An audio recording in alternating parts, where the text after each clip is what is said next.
Welcome, and I'm Hilary Silver, and I'm going to talk about a study that I did in Tel Aviv, Israel, but it also has general significance for our studies of fear of crime. Fear of crime has been studied all over the world, so there are a lot of commonalities, as I'll show you. But basically, it's theory testing in a new context, and I thought I would try this out because there was actually data available, which is good. Basically, I'll say a few things about the fear of crime literature, the theories about it that's very much focused on disorder and seeing social disorder as a form of, diversity as a form of social disorder. So it's related to that. A lot of people think disorder is actually associated with a racial composition of a neighborhood, for example. And then I'll talk about both the personal and the neighborhood levels of analysis that takes place to study fear of crime. And I'm going to ask the question whether the relationships that others have found hold across different urban and national contexts. And as I said, I'll be looking at Tel Aviv, which is a particularly diverse area, has lots of different social cleavages that cross-cut. So it helps you study intersectionality as well. And then I'll show you the data and methods that I use to study this. It's a multi-level analysis. And then show you the model and the findings, which are kind of interesting, I think. And that's the beach where I used to go after work every day. It's very nice. Okay, so most people agree that fear of crime is a negative emotional response to a perceived danger or threat from actual or potential crime. So it's really more a perception, an attitude. It's feeling intimidated, and that creates anxiety that you might be harmed. So it has a kind of fight or flight reaction that a lot of people have. And for many years, the General Social Survey and the National Crime Survey always ask this question: how safe do you feel, or would you feel, being out alone in your neighborhood at night? That's the standard question, and that's the one I use in this study for fear of crime measuring. The specific reason for fear, you never know exactly, it's never explicit, but it is, people know, is spatially specific, and it refers to one's immediate environment. But it is hard to know the difference between the actual risk, which is a cognitive information, something you know, as opposed to perceived risk, which could be emotional, and it's hard to distinguish those. So, of course, fear of crime is not the same as an actual crime, and indeed, in this study, you'll see that I control for the actual crime rate, particular kind of crime rate, which I'll come to, but you control for the actual crime and find that they're not very well correlated at the neighborhood level. What is true, though, is that fear of crime has negative consequences. It's sort of the old W.I. Thomas, like if you perceive the situation in a particular way, you socially construct in a way, it has consequences in the real world. So, that's more or less what we find. Fear reduces satisfaction with your neighborhood. It encourages people to move out. Fear of crime is associated with bias towards minority groups, and it associates them with crime and disorder. It tends to lead to, stop and frisk and other kinds of policing, and reduces civic involvement. The thing to say is, since they're not correlated, actual crime and fear of crime, it's possible that neighborhood conditions or disorder can only affect actual crime if it works through people's perceptions and fear of it. So that question is what's being discussed in the literature now, trying to parse out fear of crime theoretically. And so there are two levels at which the literature examines fear of crime. One is at the individual level, where people say groups that are most vulnerable to crime seem to have greater fear of crime, but they're actually not necessarily more victimized, right? And I assume most of you know this, you're criminologists here. But,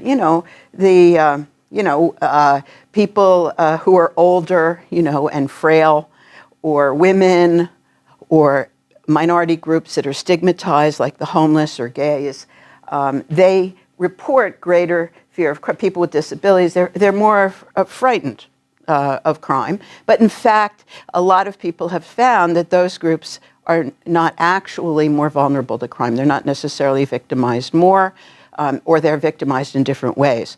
Part of that has to do with the reaction to fear of crime, because what it does is it gets people to withdraw from public life. So if they withdraw from public life, it reduces victimization, right? Because they don't have they're not exposed to the risk. Now, at the national and neighborhood level, there are also theories that try to explain these pathways to fear of crime. And one of them is, of course, neighborhood disorder. And this is the basis of almost everything you guys probably have studied. Broken windows theory as opposed to collective efficacy theory, which is now the big thing in sociology. And I'm a sociologist, actually. So a lot of people have argued that social integration at neighborhood level, neighborhoods that are well organized, that have more organizations in them, that have less physical disorder, perceived disorder, socially constructed disorder, as well as physical broken window signs like broken windows, like people hanging out on the street or whatever. That these kinds of indicators will influence people's fear of crime as well, and that's at the level of the neighborhood, right? As I just mentioned, broken windows theory is about informal social control. And we never really measured directly that informal social control or the ability to enforce norms in the neighborhood, right? So increasingly, there's an attempt, Rob Sampson's work is probably the best known, where you try to measure people's belief that their neighbors will effectively intervene to enforce norms if there's a problem, or look after one's kids and things like that.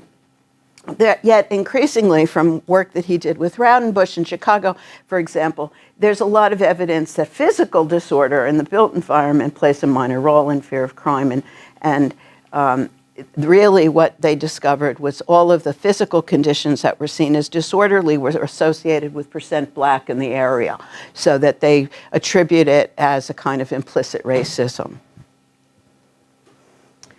So that's why we turn to the question of fear of crime and social diversity, and indeed there is quite a bit of evidence to suggest that areas with concentrated poverty have greater crime rates, and areas that are more diverse because they lack social capital and all of this may have higher crime rates, but it's not clear that it works through fear of crime. So this correlation that exists out there, we know that diversity may increase fear of crime, but at the moment the evidence is mixed. One reason why it might do so is that social diversity contributes not just to physical disorder and the broken window syndrome of, like it signals that somebody's not there watching, right? So if you see the physical disorder, the broken window that never gets fixed, then that implies that people aren't paying attention, and that invites more crime, right? And that's the general idea. But then people would segregate themselves to stay away from what they perceive of as broken windows or social diversity as a form of disorder. I just read a meta-analysis of the literature that's in the Annual Review of Criminology, and it's edited by Rob Sampson, big surprise. And these are papers that are still just online. They're not even physically published yet. But that literature review, that meta-analysis argues that there is no consistent evidence of an effective disorder on perceptions towards one's neighborhood, including fear of crime.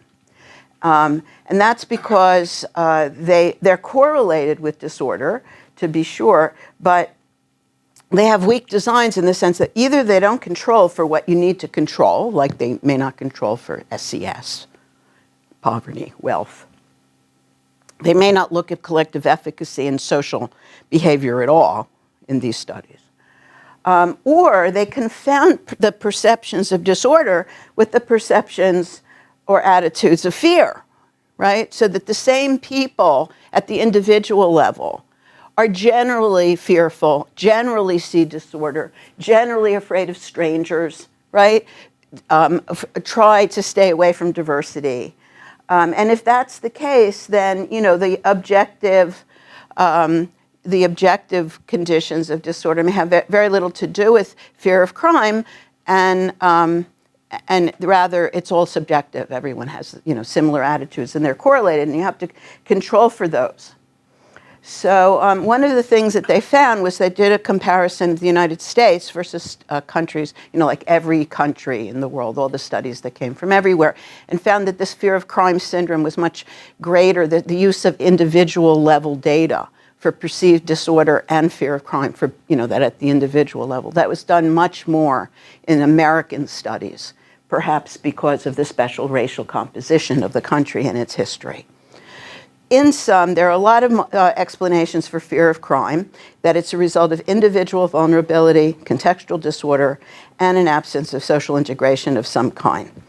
And we would expect then that organizational density, participation in social activities, indicators of social integration, should decrease this unfounded fear.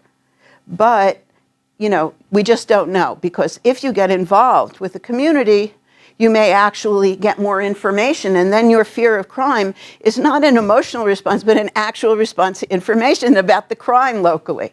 So the more involved you are, the more information you have about any crime. It drives me crazy. Do you get those alerts from your neighborhood or your workplace every time a crime takes place, and suddenly you're worried about it, and you didn't worry about it before? So we hypothesized that disorder and diversity will increase the fear of crime, regardless of the group you belong to, regardless of the location you are. And we test this out in a very diverse city, Tel Aviv, Jaffa. And, you know, there's a lot of literature that shows across countries that some of the basic demographics that predict fear of crime are the same. Age, for example. Women are always more frightened of crime and assault, right? So there's certain kinds of demographic things that contribute to fear of crime across countries. But Americans have a tendency to have a very high percentage of people afraid to walk alone at night. It's probably 40% of Americans, you know, and we live in a segregated society. But really, the crime capital of the world is in Latin America. As you know, that's why people come here. They're fleeing organized gangs. And in Latin America, only 42% of people feel safe walking alone at night in the city that they, or area that they live in. So really, in comparative perspective, it may be bad here, but it's probably worse out there. But in the Middle East, what we actually find is that there's a lot of confidence in one's neighbors. Neighborhoods are more solidaristic, more communal, and 73% of people feel safe. So you could ask the hypothesis, part of the hypothesis is, why Tel Aviv? Well, the answer is because this is a particularly diverse place. And I'm just going to quickly run through some of the ways it's diverse. So Tel Aviv is special in the Israeli context. It is not Jerusalem. Okay. Tel Aviv is a Mediterranean city, as you can see. It's on the seaside. It's known as the White City because of its white Bauhaus architecture. It's also a big global city with a lot of startups in IT. You know, every time you hear about these burglars that are Israeli security companies and stuff, they probably started up in Tel Aviv. It's a very secular city, but it's diverse in many ways, which I'll come to in a moment. And it's also very expensive in terms of housing costs. So poor neighborhoods are, you know, people are very densely populated in these poor neighborhoods. So this is just a branding of how the city sees itself as a smart city, as a global city, you know, nonstop city. It has all these rankings of financial centers and bars and things like that. But the diversity is somewhat different than what you might be used to. I mean, it definitely is a politically liberal city compared to the rest of Israel. This is not the people who are settling in the West Bank, right, or taking Palestinian land. These are the people who voted for the blue and white party just in the latest anti-Netanyahu votes. It's religiously diverse in the sense of backgrounds. There are Muslims who live in Jaffa in particular. Also, some of the Arabs are Christian. There's a lot of diversity, not only in religiosity, but also in sexual orientation. It's a gay city. It has, they have gay parades in Tel Aviv. There is class diversity. And here, you may be familiar with the idea of Ashkenazim, who are Eastern European Jews, more white, and people of color from the Middle East and from Africa who are also Jews, and they came to Israel. So it's a very diverse in that respect as well. And there are also a lot of Filipinos who have come as guest workers. And most recently, you may have heard about the Eritrean asylum seekers who walked across the Sinai Desert from Eritrea as refugees. They were until the border was sealed. So they came through Egypt. So they didn't want to repatriate them, but there are about 50,000 Eritreans living in Tel Aviv. And yeah, their status is not yet clear. They haven't been deported yet. Okay, so as I said, Jaffa is a place where you have, particularly the Ajami neighborhood, a lot of Arab indigenous people who are Palestinians who have lived there forever. And you also have now an enclave of very Orthodox Jews, like settler types, who moved into Jaffa, and it has sparked a lot of friction in the neighborhood. And also, a lot of the Arabs are renters, so that they could at some point be displaced. So that is a problem. At the moment, it remains, as you can see, an old city like this, right on the sea. Looks like Tyre or Accra or Beirut looks like this as well. These older buildings some of them have been renovated, but the idea is that people want to stay in place regardless of population density as much as possible. The Arab population wants to maintain its foothold there. And then there are these Middle Eastern Jewish neighborhoods. They're called Sephardi. These are Sephardi neighborhoods, Mizrahi neighborhoods of people from North Africa who were Jews who migrated after the establishment of Israel. And you can see that these are the neighborhoods where you have the Eritrean, and then you have Ethiopian refugees who came, Jewish Ethiopian Jews who came back. So they live close to where the Eritrean refugees are. And all of this is down in the south near the central bus station, right around here. And this is Jaffa, where the Arab neighborhood is. And as I said, there are these very right-wing, ultra-Orthodox Jews who have very small enclaves of gated communities. So you can see that the religiosity of Jews in Tel Aviv, if you look across in the Tel Aviv columns, you'll see that their fear of crime in Tel Aviv, if you're secular, tends to be you have less fear of crime if you're secular in Tel Aviv compared to the religious. And I'm focusing on that because I found some interesting interaction effects related to religiosity, which I don't have time to present everything, but it's part of the study.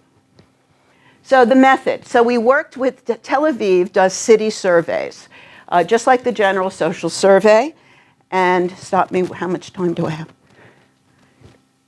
Do I have half an hour or something? Yeah, okay. So the Tel Aviv city surveys are done every couple of years. We pulled them together. Is it half an hour? Yeah. So they're random samples, and they ask, standard questions like the ones on fear of crime that you get in the General Social Survey. And what we did was, once we knew where they were from, where they were located in the city, we could match the individual records to census, electoral data, and police data. And so with that geocoding, we were able to make individual level analysis from the microdata survey tied to statistical associations, named neighborhoods. The dependent variable, as I mentioned, fear of crime, safe walking after dark in the area in which you live. We dichotomized it because that's how it distributed.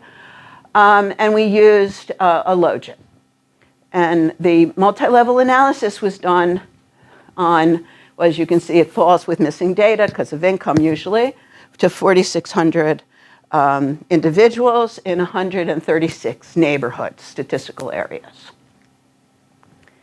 At the individual level, we had a bunch of personal characteristics, but what's interesting here is we have religion, Jewish, non-Jewish, some of which Christians, Druze, and Muslims put together, because there weren't a lot of numbers, but that didn't seem to have much difference between the Jews and the non-Jews.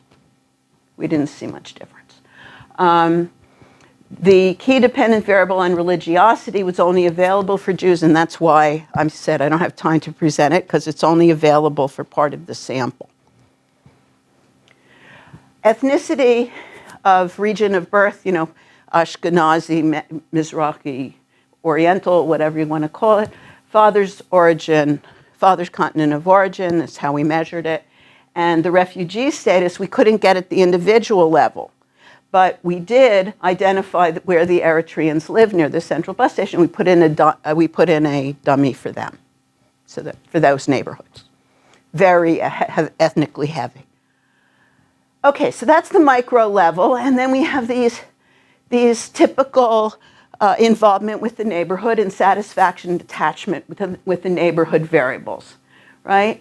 And we hypothesized that satisfaction with the neighborhood, the physical characteristics, especially the disorder in the neighborhood, would have an effect.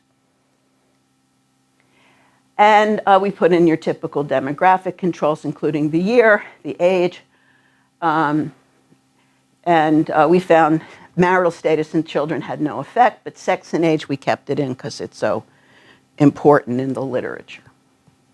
At the neighborhood level, we measured all of these kinds of things. Ethnic diversity based on new immigration, that's to say recently arrived. Most of them are Russians, like that guy who was the colonel who testified against Trump the other day, those Ukrainian types, right?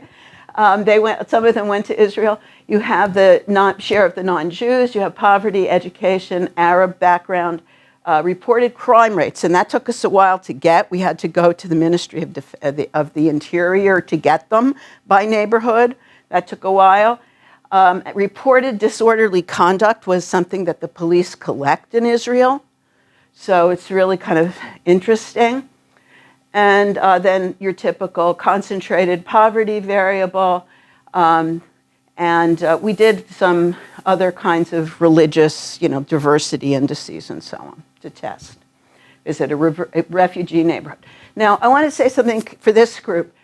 What they provided was property crimes, like burglaries, car break-ins, auto theft, but no violent crime, because there's very little.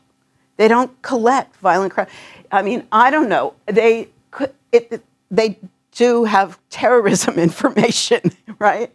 But you can't get the violent crime by neighborhood. I mean, I'm not saying that there isn't violent crime. There is, of course, but it's just not reported the way we could get a hold of it.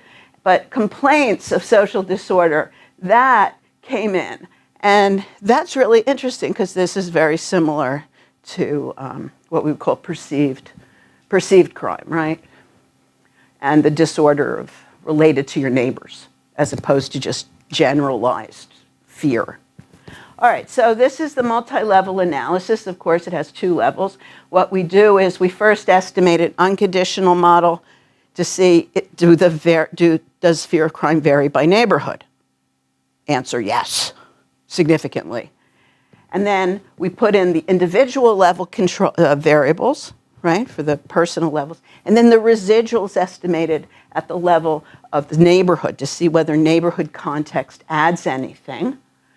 And what we find is in the individual model, after controlling for personal characteristics in the neighborhood, Jews and non-Jews do not vary in their feelings of safety. Right? So Arab residents of Jaffa don't feel any more afraid than religious Jews. Or, well, at least Jews. That's not quite true. Older respondents feel safer. That was completely unexpected, and we don't exactly know why, except that older people in Israel tend to have been there for a longer period of time because they immigrated from abroad. So if they came in the 19th century, or if they came in the early 20th century, they'd been there for 3 or 4 generations, so maybe that's one reason. Another counterintuitive finding was the one I mentioned in passing. Greater involvement in the community, rather than creating collective efficacy and thereby less fear of crime, in fact, had the opposite effect, if anything. And we think that might be the exposure effect. You get involved in the neighborhood, you find out about the problems. And all the other variables perform as expected. Women feel less safe, university graduates feel safer, homeowners don't add anything. But it does confirm the social disorganization and collective efficacy things in terms of satisfaction with your neighborhood. At the level 2 analysis, we see statistical areas do vary in a variety of ways. We put them in as fixed variables, and as hypothesized, there is a negative effect of reported social disorder complaints with fear of crime. So there is something to be said about the idea that actual risks of crime of some kind, or of social disorder, does affect people's individual perceptions. But also we see the presence of these new refugees has contributed to fear of crime in a neighborhood. And at the same time, diversity in terms of Jewish ethnicity has less of an effect. Concentrated poverty had no effect. We didn't know why, but it may again have something to do with the relationship between education and how long you've been in the country. People there have greater they are homeowners. They live in safer neighborhoods. So to conclude, based on a multi-level analysis of the city survey in Tel Aviv, we find, other things equal, some support for social disorganization and collective efficacy theories. That neighborhood disorder, especially reported social disorder, increases fear of crime. Positive attitudes towards the neighborhood in terms of satisfaction overall or with public services or the physical conditions of the neighborhood do indeed make people feel safer if they're satisfied, but involvement in the community and social affairs is negatively or weakly associated with feeling secure. So there's less support, though, that diversity or social disorder of othering groups cause fear of crime. Living in an area with a higher percentage of poor people, non-Jews, Russians, or Eastern Jews does not create greater fear of crime. It's only in those neighborhoods with a lot of refugees. So those are the findings. I do want to just mention a couple caveats. This is a cross-sectional analysis, so I don't know about the sequencing and causation. There could be spatial autocorrelation because the neighborhoods around it may be the hot spots. The case base isn't so great. We have no information about individual level ethnicity or victimization. And we think the crime rates are underestimated because Israelis underreport it to the police. Okay, and we don't have information on violent crime. So I'm done. Hello, thank you for coming today. My name is Reggie Byron, and I'm a professor at Southwestern University outside of Austin, Texas, and Georgetown, Texas. I'm going to present a project that I worked on with a couple of undergraduate students at Southwestern a couple of years ago. And so basically what I'm going to do is present two studies, one that we published last year, and then the one that I'm here to talk about today. So the title of the project is Neighborhood Context, Race, and U.S. Newspaper Coverage of Home Invasion Crime. One of the things that sort of led us into studying home invasion crime was the reality that we had heard about newspaper reports of home invasion crime. We looked into the empirical literature, and we found that there were only a handful of small-scale studies that were published in the 1990s. These were small-scale empirical studies on home invasion crime. Some of them had data from the FBI, but yet there were no major studies of home invasion crime. We found within these studies that there was sort of confusion over what home invasion crimes actually were. Are they burglaries or are they not burglaries, right? The literature was indecisive about this. One study pointed out the fact that home invasion crimes generally involve confrontation, intimidation, group planning, and violence targeted at residents, right? And so what they were trying to do is distinguish home invasion crime from the more common crime of burglary. Burglary, we know, is a property crime. So people come into the home, they ransack the home, they steal the jewelry, they tiptoe out, and they leave. This study suggested that home invasion crime is a personal crime, or a crime that's sort of intended to harm people. And so the residents being at home is essential for it to be defined as a home invasion crime according to this study. Now, I say this to let you know that this was one study that came to this conclusion, but then there have been other studies that have included burglaries in this sort of general measure of home invasion crime. So the definition is not clear. We also know that home invasion crime or home invasion is not a federal crime. And in fact, most police jurisdictions don't currently classify it as its own crime. And so what happens is someone invades the home, someone is home, whatever happens, if it's just a robbery, if it's a rape, if it's a murder, that's how it's classified. It's not actually distinctly pulled out as a home invasion, right? So there's a lot of unclearness about how we define home invasion at the federal level and then even at the state level. But yet, one of the things that we found is that even though, according to sort of police departments and sort of larger jurisdictions, it's unclear, the news media seemingly has a very clear definition of what home invasions are, right?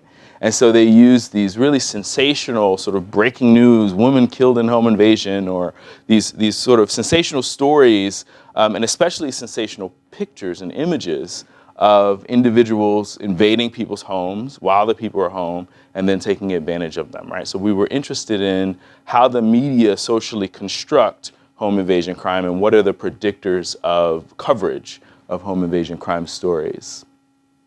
A little bit of a timeline. We found that the first home invasion crime that was reported in a US newspaper was reported in 1925, so it was a long time ago, right? The title of that article was "Trio Hunted in Home Invasion, Woman Reports Attack on Twin Daughters," and it was published in the Los Angeles Times. It wasn't until nearly six decades later that Michigan was the first state to actually develop a precedent for penal codes against home invasion. So Michigan was the first state to say, hey, this is a distinct type of crime. We need to take it out and measure it as its own. Now, despite this long history, despite the fact that newspapers were reporting on it since the 1920s, newspaper coverage using this term suddenly increased only in the year 2000. So between 2000 and 2010, there was just an explosion of the use of the term home invasion, and it increased over 65% in that decade. So naturally, if you see this sort of dramatic increase, despite the fact that the term has been around for a long time, the question might be why, and the question also might be what kinds of stories were told by these newspapers, and then subsequently, what effects might those stories have had on sort of other things in society. So two studies, as I said. The first study was a study that was recently published with two of my undergraduate co-authors. And one of the things that we did in this study is sort of we wanted to understand the background of how newspapers report on crime, right? And so one of the things that you need to know is that newspapers don't generally tell you the truth when it comes to crime, right? So it's not that they're lying about individual stories, but in the aggregate, right? Their stories are skewed because they're picking certain stories to tell you. And so when you look at it in the aggregate, it's not the empirical reality. So crime newsworthiness is socially constructed. And in fact, we know that newspapers are going to predict or going to publish the most gruesome or audacious and statistically uncommon forms of crime. So the more common sort of burglaries where the person tiptoes in and they leave, they're not exciting, they're not sexy, right? The ones where someone comes in and they hold you hostage and they beat you with a club or whatever have you, those are the ones that the newspapers are going to report, right? So there's a skew in what they report.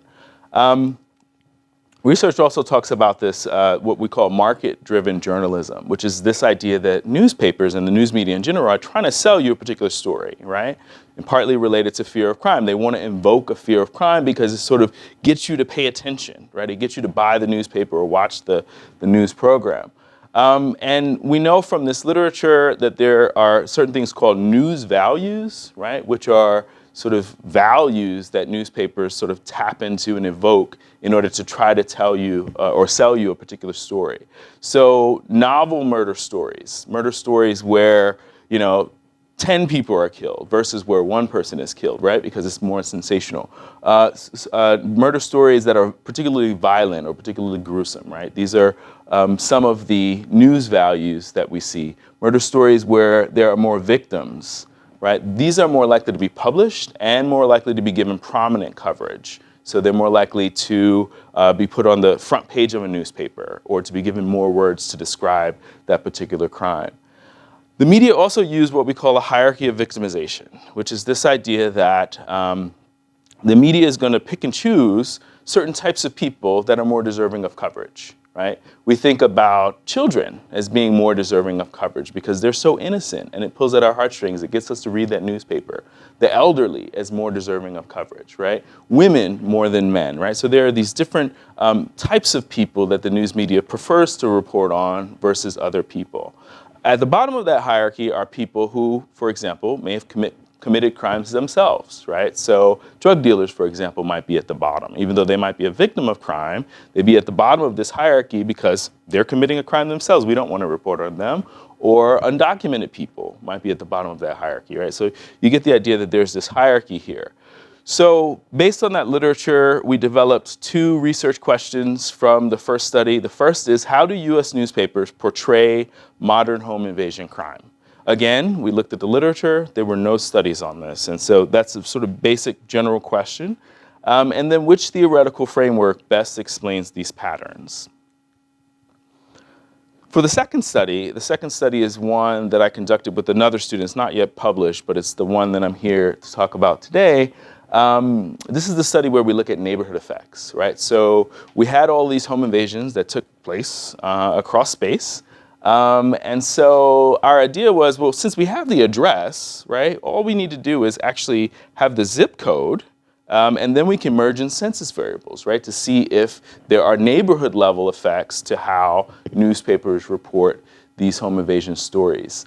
And some of the literature on neighborhood effects, by the way, there's not actually that much research on neighborhood effects as far as newspaper coverage of crime.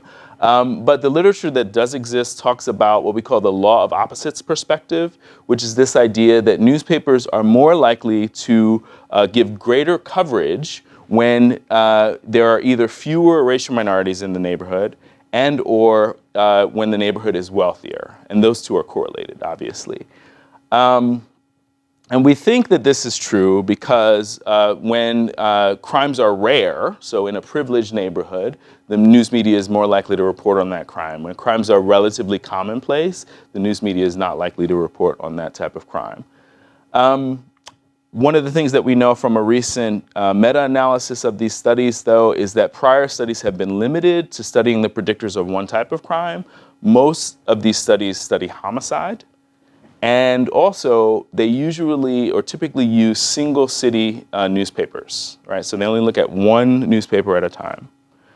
So our question as a result of the second study is, will neighborhood level variables influence newspaper coverage of home invasion crime net of all of these influential controls that we have? So basically what we did is we took the first study and we had sort of our findings from the first study, and then we added in these neighborhood level variables on top of, right, the variables that we had in the first study to see whether the neighborhoods mattered. defining home invasion crime, right? As I sort of suggested at the beginning, there is no federal definition, states vary. And so we took the most general definition of home invasion crime that we could find in order to decide which newspaper articles to select out to include in our sample. So our definition is a crime committed by an individual unlawfully entering a residence while someone is home. Pretty general definition, a definition used by a woman who wrote a sort of a report for the federal government on home invasions. The data come from a sort of collection of data that me and two undergraduate students created. We used ProQuest and Newsbank. So there are these archives of newspapers that sort of you can go back to 1925, you can go back to the early 1900s. And you can select out a particular time span. You can use particular keyword searches. So that's what we used. We content coded 1,011 home invasion cases reported in 15 U.S. cities across the country, right, between 2006 and 2011. And here's a sort of geographic representation of these particular newspapers. We tried to be, geographically representative. We also tried to be racially representative. So we chose newspapers in cities that had sort of varying racial demographies. And so you can see here, the representation of whites or blacks or Latinos is variable, right? We did that intentionally. These are the particular newspapers. Again, a wide variety of different types of newspapers. As you guys know, newspapers have political spins, right? So some are left-leaning, some are right-leaning. We tried to control for that as well in our selection of newspapers.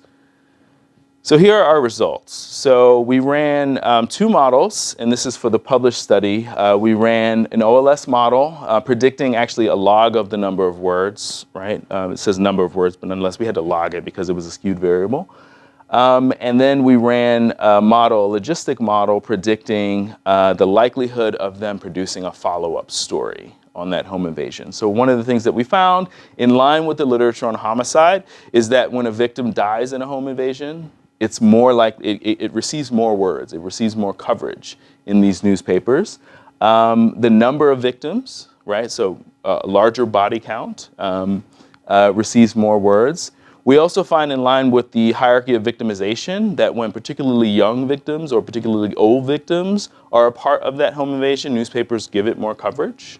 And then finally, we find that when suspects die in these home invasions, it also receives more coverage, right? So the variables here, though, victim fatality is a lot more significant and is a stronger predictor of coverage than suspect fatality, but both of those were still significant. In our second model, we tried to look at, well, what are the predictors of newspapers reporting on a follow-up story on these home invasions? And we found that victim fatality was a significant predictor, as well as the number of suspects. These other variables that we found in the initial model predicting the number of words were not significant. And this is a very simplified model here, right? We control for a whole host of other things. We controlled for the newspapers themselves. We had dummy variables. We controlled for many other victim, suspect, and incident characteristics. These are just the ones that are sort of interesting and that I decided to pull out today. We also found main effects of weapon type.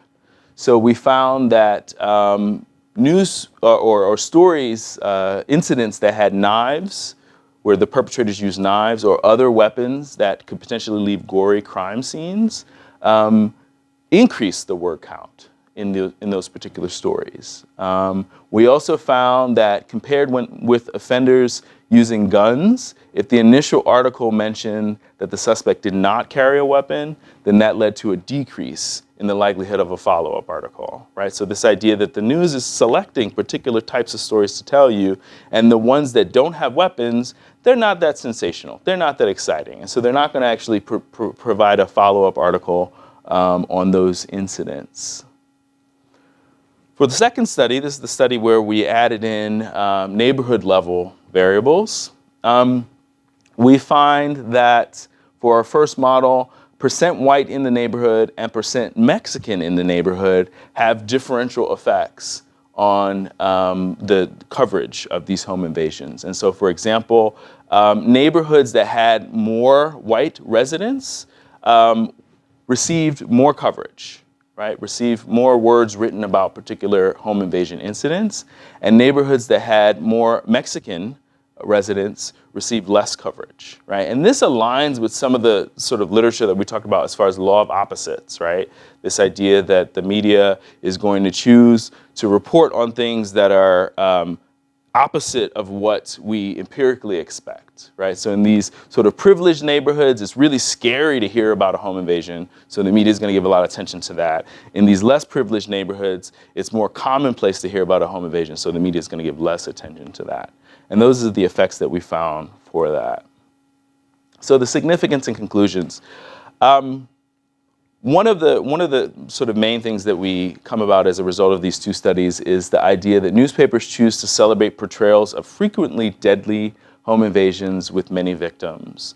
Our difficulty is much of the time what people do is they do what are called media distortion analyses. So they actually compare how newspapers portray these crimes compared to like how police portray these crimes. But we can't do that. Right? We can't do that because it's not federally or even at the state level, it's not consistently measured. So we can't do distortion analyses. But one of the things that we can tell is that the stories that are celebrated are these stories that have many victims and that have weapons that sort of potentially lead to gory crime scenes. We also, in the paper, we also talk about how what's interesting about this is since this flurry of media activity, we saw sort of subsequent changes in society. So for example, since the flurry, we saw data that suggests that politicians from at least 10 states have now legislated home invasion as a distinct or aggravated crime, right? So that's really important, this idea that the media and portrayals in the media are driving legislation. Because we don't have any empirical data to suggest that home invasions are on the rise. The only thing that we have is media reports that suggest that home invasion is on the rise, right? And so one of the things we argue is that such media campaigns are actually implicated in other countries as leading legislation in other countries as well. We also realized that entire industries of security experts, home security providers, weapons manufacturers have benefited financially from media reports of home invasion crime. So because these stories are so scary, all of these entities are benefiting, right, from people who are like, oh, I need to arm myself, or I need to, secure my home. And another thing that we found that was really interesting is that the National Rifle Association has used home invasion advertisements to help elect politicians, right? So there's so many people who are using these stories for personal benefit. And in one example, and two politicians that have been directly helped are Scott Walker and Donald Trump. And in one example, there's a commercial of a mother who's texting her spouse as she's putting her baby to sleep. And then a shadowy male bursts through the front door and a female voiceover states, "It happens like that. The police can't get there in time. Self-defense is up to you when it matters the most. Scott Walker has protected your right to self-defense. Vote like your safety depends on it. Protect your gun rights. Re-elect Scott Walker." Right? So this is how they're using these stories, right? These sort of scary stories to get people to believe that certain people are going to allow you to protect yourselves, so you should vote for them. We find from the second study that while race and ethnicity were not significant at the individual level, and this is a really interesting point that we found, race and ethnicity sort of typically in the sort of prior work is generally found to be significant, which basically means that when stories involve racial minority suspects, they generally receive more coverage. One of the things that we found in our study is we didn't find significance of race and ethnicity at the individual level. And in part, we think that this is because the vast majority of cases had missing data on race, right? So 86% of the cases didn't report race. So there are a number of reasons why the newspapers might not have reported race. Perhaps the individual victims didn't know the race of the perpetrators, right? But we think that what typically happens is that the newspapers have become more conscious about reporting race because of fears of being called racist. And one of the things that happens in print and televised media coverage is they use pictures. So you can use a picture as in replace of the word African American or Latino or whatever have you. But because we didn't have access to those types of data, we feel that there's a skew there. However, even though race and ethnicity were not significant at the individual level, by giving more or less word space to home invasion stories on the basis of neighborhood level characteristics, newspapers may help to construct racialized perspectives about violent crime, right, from the neighborhood level. And these constructions can possibly have other social implications, such as altering local fear of crime. If your newspaper is continually telling you that this type of neighborhood has this type of crime, it arguably leads to you having a local fear of crime. And then also affecting punitive police intervention. So how are you going to then approach the police about solving this crime problem that the media tells you exists? Some of the recommendations that we have as a result of these two studies are the idea that we would like to see empirical studies in the states that have designated home invasion as a distinct crime, right? It allow us to sort of gauge how much the media distorts this crime. We know based on prior studies that the media is likely going to distort this type of crime, but we don't exactly know how much because none of these studies have been conducted. We also want to see qualitative studies on the effect of home invasion on victims. One of the things that we found in the newspapers, and one of the things that actually impacted us, is when we read these stories, again, we read over 1,000 cases of home invasion, we were personally emotionally affected, right? Could you imagine continually reading stories where people have had their homes invaded and people have been shot or people have been stabbed or whatever have you? We were emotionally affected. And so we can only imagine the emotional effect that actual people who have been involved in these incidents go through. And so we argue that that's studies that need to be conducted. And then, possibly federal definitions and legislation, right? In order for us to get a national handle on whether this is actually a distinct crime, how frequently this crime occurs, and sort of those types of questions. Thank you.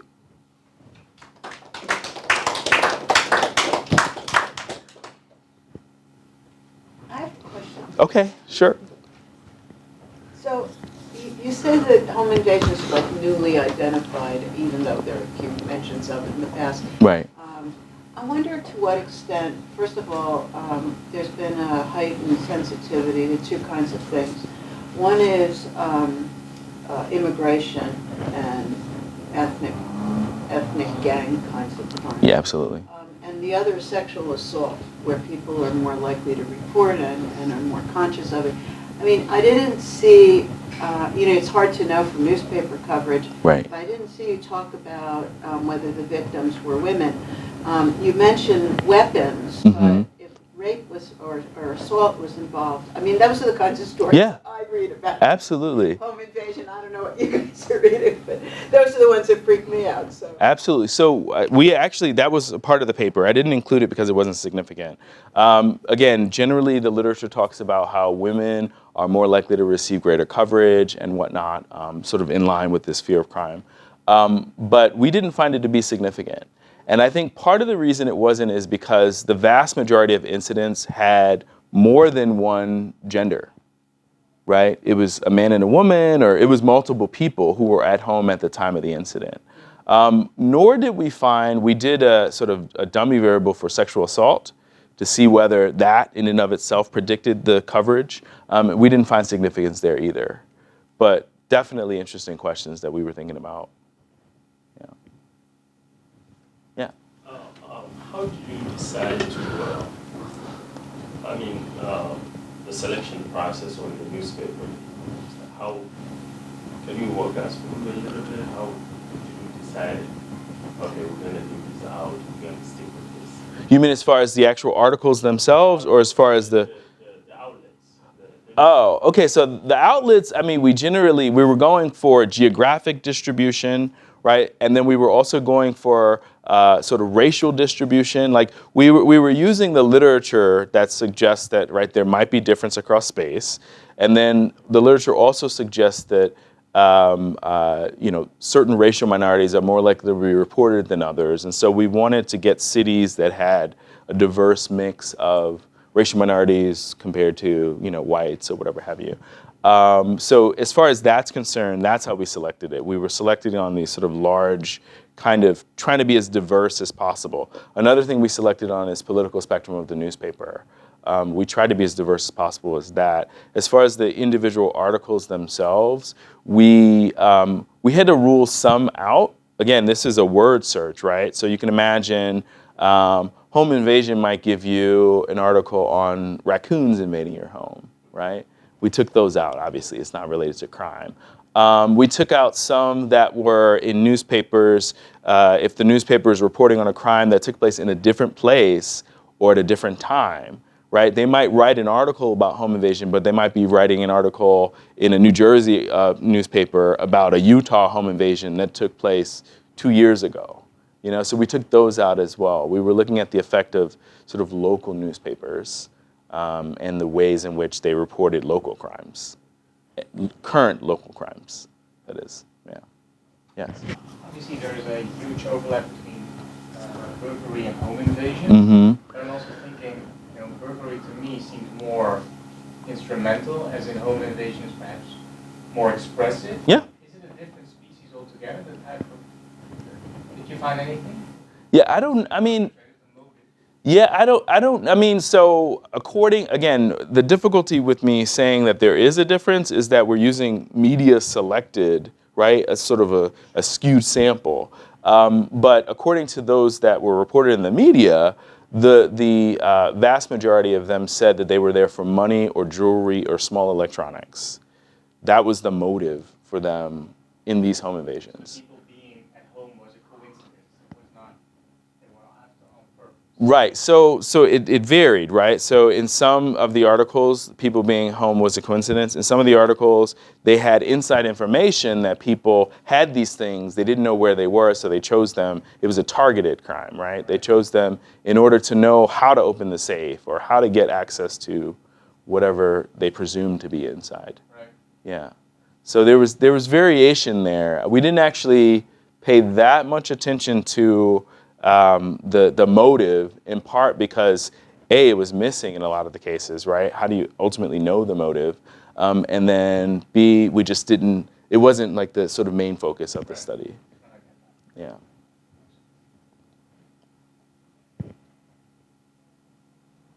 Any other questions or any questions for?